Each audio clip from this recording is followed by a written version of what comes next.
So in this episode, I have a couple call-ins from Joe Richter and Jason Connerly, and I give responses to them, and then I give a couple recaps. I was going to add another recap, but I'm going to separate that out because this was running really long, and it's a very long recap, and it's separate for a couple reasons, and there's another set of call-ins that kind of tie in a little better to that recap that will be coming. So in this one, we talk about Mutant Chronicles and Iron Kingdoms and call-ins. And I think this is episode 8, which is pretty damn good. Yo, Carl, what up, man? You're talking about post-apocalyptic settings, and yeah, I love post-apocalyptic games, books, movies. I mean, other than Mad Max, I can't think of many that I've seen that I liked. I don't know. Probably Jason will maybe list off 100 that I've actually seen and love.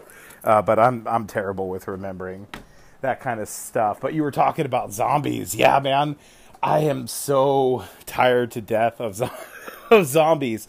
The thing that bugs me about, one of the things that bugs me about them the most is that the media, you know, whatever media you're consuming zombies stuff in, consuming zombies, fun pun, they rarely ever show how it got that the zombies actually took over everything, because it doesn't make sense. Like in most zombie media, it normally picks up in medias res, however you say that, in the middle, you know, and they rarely explain how society collapsed because of zombies. Like, they don't really go into that very much because it doesn't make sense, especially here in America, where guns are just prolific. So everybody's got guns.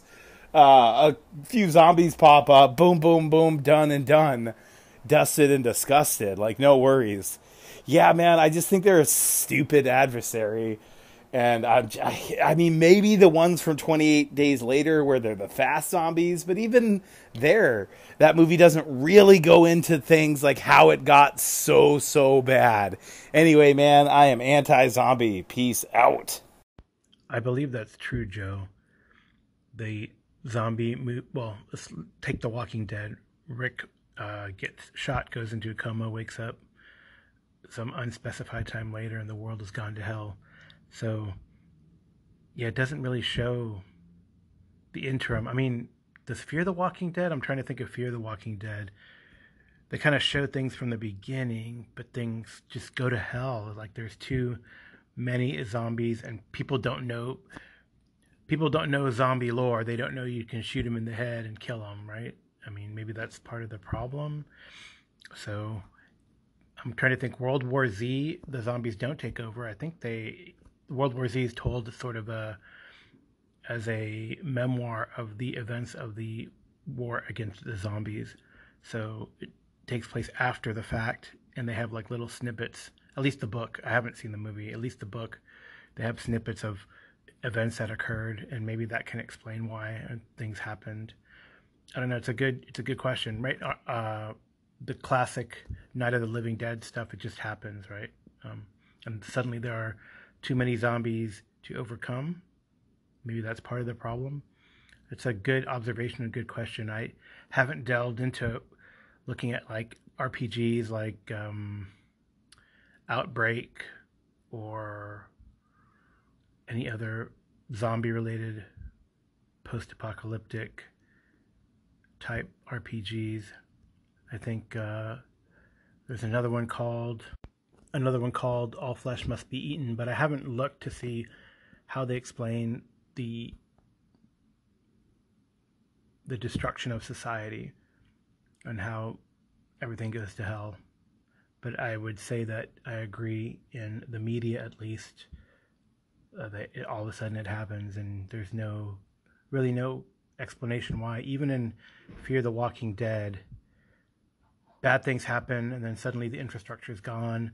The military tries to cordon and quarantine areas, but it doesn't work. So maybe that's it. There's just too many.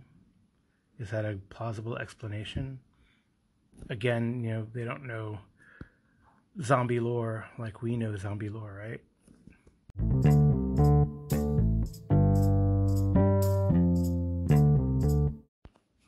that brings an interesting question, and maybe that's why I liked the After, or I'm compelled by the After so much, is that they really go into some detail on how the world ended. And so basically, an alien species, well, it started with us understanding or figuring out some sort of space-time quantum communication thing. So Earth scientists, in their brilliance, sent out communication into the stars, and it did communicate with something. And these creatures came, or these aliens came, called the Butchers, and they basically destroyed the Earth. And they're called the Butchers because they landed in big cities and harvested everyone and ran experiments on them, basically. But then the Butchers' reign did not last, even though after they took the cities and people tried to resist, they went out into the smaller cities and villages and counterattacked and made more harvests. But some years later, maybe 20, 25 years later, another alien species came, and these were called the Ghosts. And they, I guess, were at a war, or a forever war, with the Butchers, and they blew them up. But of course, Earth was the battlefield, so Earth was destroyed even more. But they do explain, the loss of how the population gets lost, what was done to try to rebuild and try to hide. And I think I appreciate that. Other games do a good job of that as well. I would say Eclipse Phase does a good job of explaining how there was a singularity event where the AIs that were being used for everything became sentient, decided that all flesh must be destroyed because it's imperfect, destroyed the Earth, tried to collect humanity or digitize humanity. Didn't destroy them all, though, somehow, but then left. So they didn't complete the job, open these gateways to other places. So I thought that was pretty neat. I would say other games like what we've tried to play, High Colonies by the makers of Harnmaster. It just said cataclysm occurred, and it just wasn't as super satisfying. I don't know. In contrast, a game like Twilight 2000 goes into great detail about the events that caused the downward spiral and the disintegration of society as we know it. So some games do a great job, others do not. I think I need to explore a game like Outbreak and All Flesh Must Be Eaten, which are zombie games, to see how they explain things and to see if it is adequate enough. All right. Good stuff. I will try to get back to that topic and thought. Maybe other people might call in and talk about it as well. What makes a good post-apocalyptic setting? Is it better to be vague on how the world ended? And maybe it also depends on when the world ended in relation to when the campaign starts. Maybe people forgot how the world ended and records are not kept. I guess that's another thing the After does well, is explains why some people have a semblance of pre-industrial 19th century type technology, because there were people who were librarians, and much like that one famous novel, Canticle for Leibowitz by Walter Miller, and how there was almost a religious sect that kept the information from the bygone age, and that's kind of explained in the After as well. And that's kind of the opening setting of the sandboxy type campaign. You start in the town of Chapter, which is where the librarians started, and they have knowledge and they want to get more knowledge, etc. So it makes for a motivation as to why adventurers are recruited to do this type of stuff and go out into the wilderness. It's pretty interesting. So I'm trying to think again if other games go into that much detail, or that I remember, and I can't really think. Everything is left vague. And I think it's better to be detailed, at least for the GM. Maybe the players won't know this stuff in the background, but I think for the GM it helps the GM to collect their thoughts on how they're going to run a campaign, I believe, and to have answers for the players when the players ask the right questions. Hey, Carl, just finished the latest episode. Great episode. Um, yeah, I don't know. We'll see how this new Twilight 2000 goes. I think it'd be just easy to play it in Savage Worlds instead of some funky weird system, but definitely give it a shot.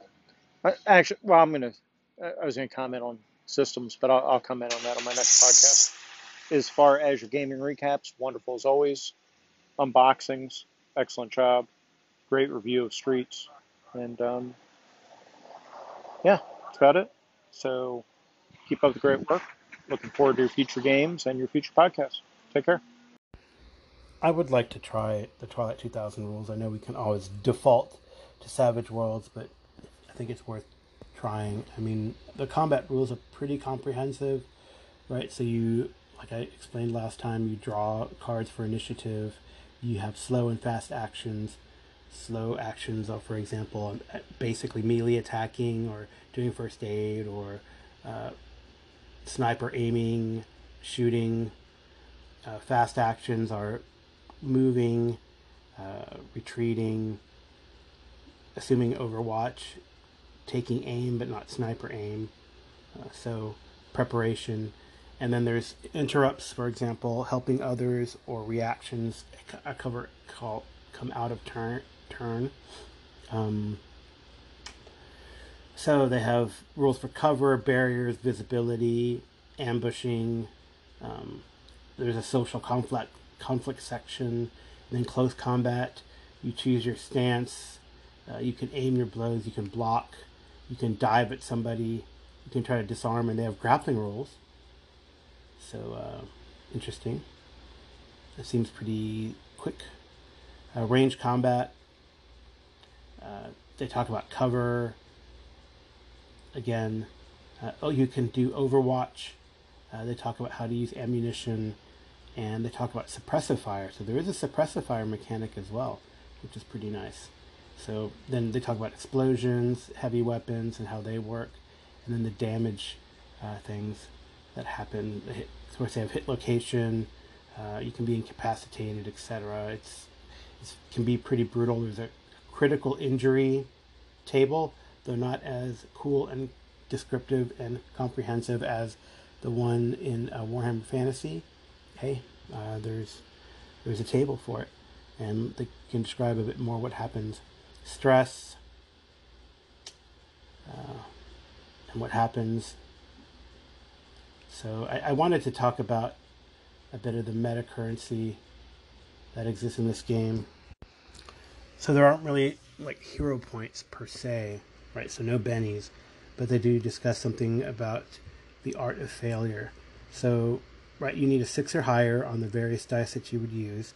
You get 2 successes on a 10 or higher, but that would only occur when you're rolling a D10 or a D12. So if you have an A or a B in that type of skill, if you don't roll any successes, something goes wrong, but then you can push the roll, and that is you can take the dice and re-roll the dice that don't have a 1 or the success, a 6 or higher.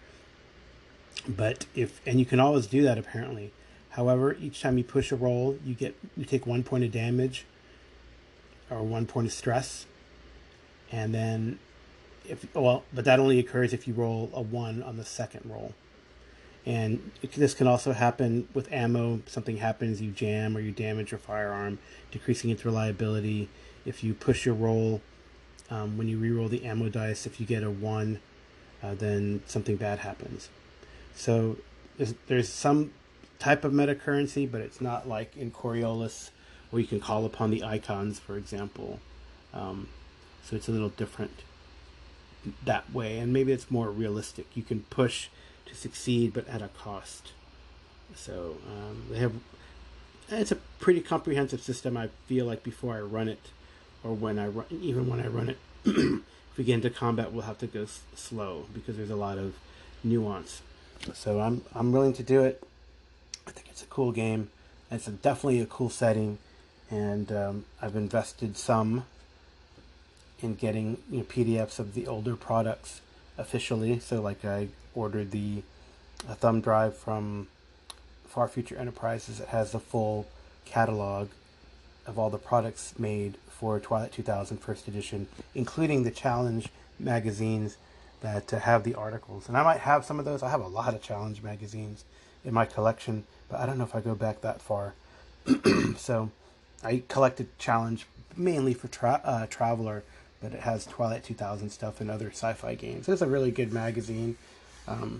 At the time when you only had, Dragon around for fantasy type games, and Challenge was to me the premier magazine for sci-fi games, or non-fantasy games, I guess. So this is my version of the Mutant Chronicles recap. In episode 212 of Nerds Variety RPG Cast, Jason Connerly goes into more detail from his player's perspective, and it's definitely well worth listening. And hey, if you like GM and player perspective, you can listen to both. So this is the first part of an adventure called The Fall of Von Hoyle, H-O with umlauts, L-L-E. I think it's Von Hoyle is how you pronounce it. I could be wrong. Any German scholars that listen might correct me. So this is a continuation of the events that happened at Staffar Gatan 39, the apartment complex that the characters had investigated. And they were in trouble. Bauhaus blames them for the destruction of the building. So they're on the outs. But their lieutenant, their tough-minded lieutenant with a heart of gold, he assigns them to follow up on the investigation because he doesn't want to bust them down to patrolmen, because that's probably what Bauhaus would want to do, blaming Luna PD, and someone has to take the blame for the destruction of their property. And honestly, I don't know a lot about the universe, the verse, and the lore of this setting. Jason Connerly knows a lot more, but I did find out that the two adventures that I'm running are like prequels to what happens in the future. So, like Jason described, technology still works, and this is the events that change it to where it becomes glitchy and unreliable and influenced by the extra-dimensional quote-unquote demons or creatures of chaos. So they take on this investigation, and this session was actually, there was no combat. There was some action, I feel, but there was no combat, and it was investigative intensive. And that's something I think that Jason had commented before. I don't know if he commented on his podcast, but I know to me personally that, hey, I didn't get to use my X skill or my Y skill. So I think in this session, people got to use their skills, which was different. So they went to the Jaeger Corps. They did investigation. Jason and Matt, the other player in the group, their characters were able to use off skills to learn things like science, and they also used persuade, which he hadn't used before. They found information both by talking to people as well as straight up investigation, looking through a tossed room, and they found some interesting tidbits to keep the investigation going to the next place. But when they tried to go, there was like weird, like Jason described, it just subtle weirdness or weird things that are going on. And actually, to me, I would say the adventure as written is pretty heavy-handed with the clues and the weird. So I don't know if that came across or not, or if that is... I guess it was a fun game, so I guess it was fine. But to me, the way it's written is like... And maybe that was on purpose. Like, if you don't find this clue, you find this clue. Or maybe because it's so weird and out of place that it just catches the attention of the investigators. Anyway, they wanted to find out some more information and get some footage down below. At the bottom of the building, they're at the top floor, like the 140th floor. And when they were going down, the elevator messed up, and they heard explosions, and they had a bad feeling. It was a harrowing escape from the elevator. I don't think anyone was injured, but I know there was some mental assault and some dread that was generated, which is sort of the hit points for your mental state, which is a big thing in Mutant Chronicles, right? You can become mentally incapacitated effectively, and you have this increased dread, where the increased dread, what that does is it makes something else, another term. There are a lot of terminology in these Modiphius 2d20s. So when you fail a roll, if you roll a 20 normally, then there's repercussion, and that can be something weird happens or something detrimental to the player can happen. It can even be damage from something, but the default is that the GM gets some dark symmetry points, which are the GM's metacurrency to use to bolster bad guys and have strange things happen that can hinder the player characters in the adventure. So repercussions, when you have more dread, repercussions, the window of repercussions increases. So it goes from 20 to 19 to 20, etc. And it can get as bad as 16 to 20. And that also, the dread also hinders a player's ability to act, which I think is good, is a good mechanic. So when you have 2 dread, you start losing a dice from your dice pool, which can be devastating since you normally only roll 2d20. So now you have only a 1 in 20 chance, unless you spend another metacurrency called momentum in this game to try to tackle that. So the other term for failure in failing a roll is called a complication, and that's when you don't roll repercussion, but you fail the roll. And then complications, it just depends. Sometimes you can fail forward and the events can still go forward. Sometimes you can have damage. So for example, when the characters are trying to jump across or slide across from the broken elevator to the door to get out onto the floor, then they suffered damage. But again, I think they had enough armor to soak it, so it wasn't that big a deal. It was just, oh man, if I then now here hanging on the ledge fail again as I look down into the abyss, then I fall. And actually one character almost fell, but they were safe. So now stuck on the 129th floor, they saw some other strange things occurring. I think Jason described there's this program on the television in the background that seems to always be on, and it's just odd. So since the elevators were messed up, they ran down the stairs, and there was another sort of damage in this game. There's a lot of, like I said, terminology and resources that need to be tracked in the Modiphius 2d20 system, especially in Mutant Chronicles. And this is fatigue, so you can be not injured but take fatigue. And I think Jason's character he took the brunt of a lot of the non-physical damage this game. He took fatigue, he took some mental damage. Another character took some dread. So when they got to the bottom, it was chaos has now gripping Luna City, and now they got to get to the next place. They couldn't find their vehicle; it was missing. There's people talking about them on the radio, which seems strange and out of place. No computers aren't really working. Their phones aren't working. A lot of frustration around. And then, like Jason described, these 2 starships crash above the city and then start raining debris. So we did this more or less a skill challenge, dramatic task, skill test. There's all sorts of names for them. And they had to get from point A to point B in a certain amount of time, with each attempt, a roll of the dice, ticking off some time. And they did well. I know they used some metacurrency. There's another term in the Mutant Chronicles game called Chronicle points, which are hero points that can give you basically 2 successes. So that's pretty cool. And it's costly because I think people only have like 2 hero points.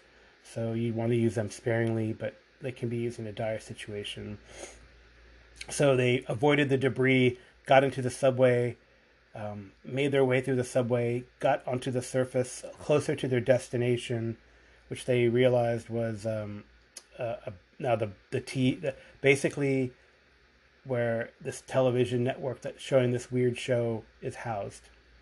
So they get to the surface, and then that's when I had the cliffhanger of the bus crashing, and them having the choice now when we start again to try to save the people, or which will actually would be beneficial for them, maybe even mentally. There's benefits to doing heroic deeds in the game, but if they don't, then that can add to the chaos and the darkness and the corruption. So unfortunately, one player did not show up, and that player is the one who was injured by the monster in the last game. And I wanted to try to, because he's infected basically. So I said that this player called in sick, or the player character called in sick, or has been missing for a couple days. So when he shows up, if he shows up again, then he'll either be, infected or not, or be fighting the infection. So it should be pretty neat to see how that goes. I think the player is looking forward to seeing how his player character is affected. So that's my rundown and summary and commentary, both talking to, on the Mutant Chronicles game.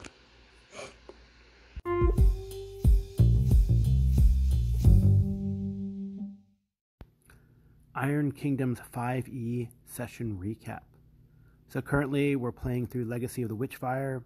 I have 5 players, all of them showed up, and currently they are in the undercity of the city of Corvus in the nation of Signar.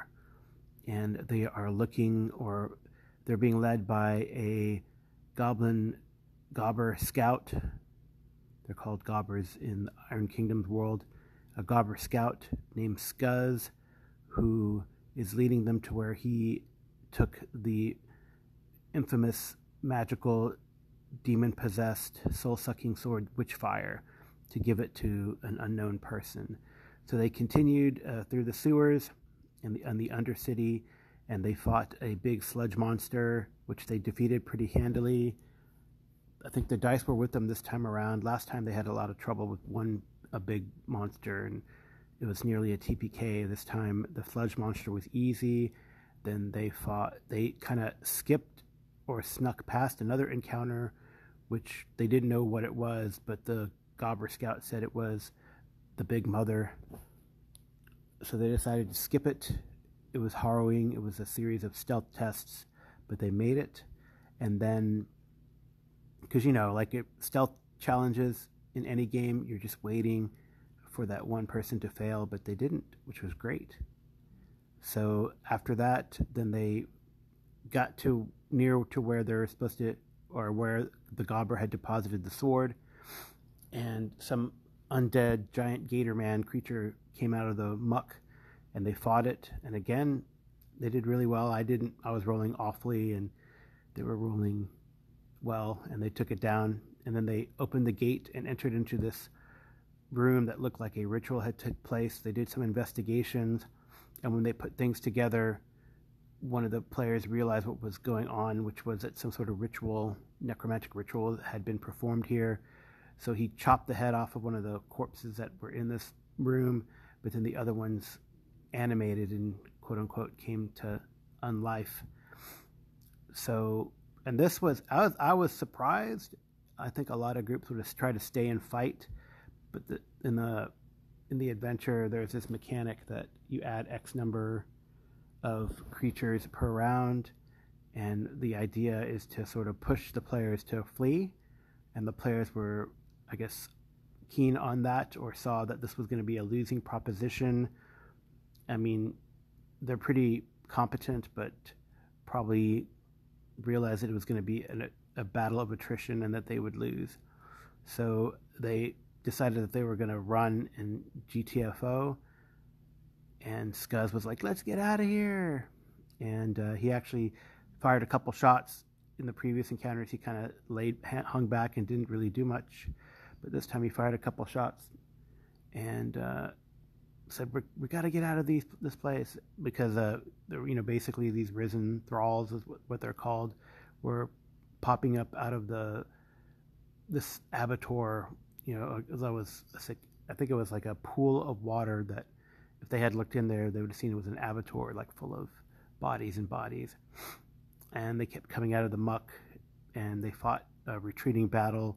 They took out a few of them, but a few of them didn't drop when they went to 0. There was a mechanic in there where if they make a constitution save, then against the damage that they took plus 5, that they would stay up and be at 1 hit point as opposed to being destroyed. And there was a casualty. None of the players lost it, but the valiant Jack, Rusty, who had been with the Warcaster Declan since the beginning, didn't make it, and sacrificed its existence so that the characters could flee, I guess. They were lamenting not really the loss of Rusty, but how much it would cost to get a replacement Jack, Steam Jack. So they escaped the sewers through a sewer pipe, ended up being deposited into the river, and then now we'll get on to the next session next week. And there is a wonderful twist that's going to come out.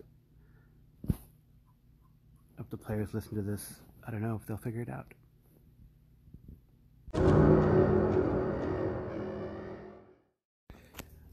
I think that's all I'm going to do in this episode, again, for some reasons that will become clear in the next episode. So there you go. Thank you all for listening. Thank you again for the call-ins from Joe Richter and Jason Connerly, and I hope you enjoy.